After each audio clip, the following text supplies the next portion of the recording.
Hello everyone and welcome back to another video. Today we're going to see how to get a Shopify free trial. Starting a Shopify free trial is a quick and straightforward way. Just follow these simple steps.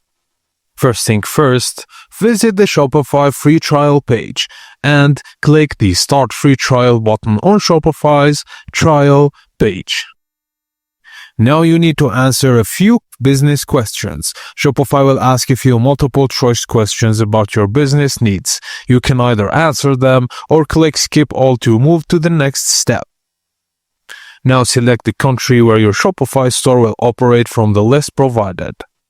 A sign-up box will appear. You can enter your email to create a new account or sign up using Apple, Facebook or Google and complete the sign-up to start your free trial.